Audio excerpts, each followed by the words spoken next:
ఆంధ్రప్రదేశ్‌లో ఎన్నికలు మార్చి 13 తర్వాత ఖచ్చితంగా నోటిఫికేషన్ వచ్చేలానే కనిపిస్తుంది.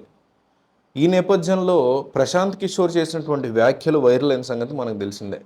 ఆంధ్రప్రదేశ్‌లో ఇట్లా ఉచితాలు పంచుకుంటూ వెళుతూ జాబ్స్ అనేవి ఇవ్వకుండా ప్రొవైడర్స్ లాగా మిగిలిపోతే ఏ నాయకుడైనా ఎదగలేడని, అందువల్ల ఏపీలో జగన్‌కి ఖచ్చితమైన ఓటమి ఉండబోతోందని, అది కూడా చిన్న ఓటమిగా చాలా పెద్ద ఓటమి ఉండబోతోందని ప్రశాంత్ కిషోర్ జోస్యం చెప్పారు.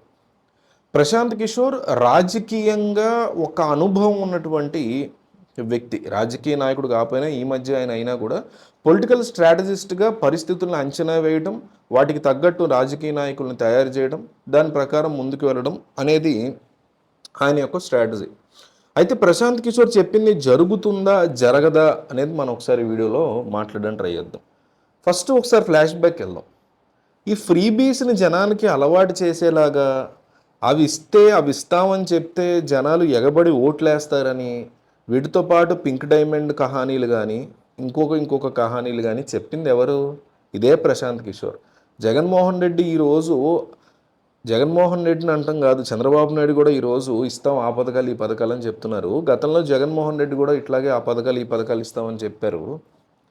అలవి కాని పథకాలు, ఎకానమీని సర్వనాశనం చేసే పథకాలు ఇస్తాము అని ప్రజలకి ఆశ పెట్టి తద్వారా ఓట్లు రాబట్టుకోగలిగే స్ట్రాటజీ మొదలైందే ప్రశాంత్ కిషోర్ నుంచి. జగన్ అనే కాదు, కేజ్రీవాల్కి ఇచ్చింది కూడా ఈయనే.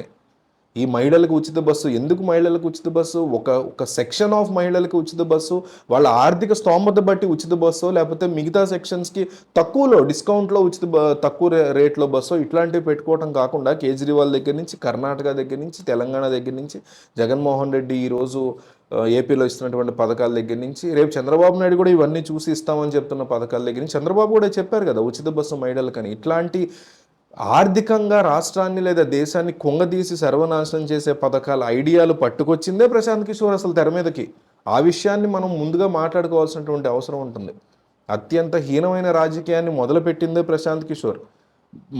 మనమే హాని చేసుకుని ప్రజల దగ్గర సింపతి కొట్టేసి తద్వారా ఓట్లు వేయించుకునే ఐడియాలజీ మొదలెట్టిందే ప్రశాంత్ కిషోర్. మీరు అబ్జర్వ్ చేస్తే మమతా బెనర్జీ విషయంలో అదే జరిగింది.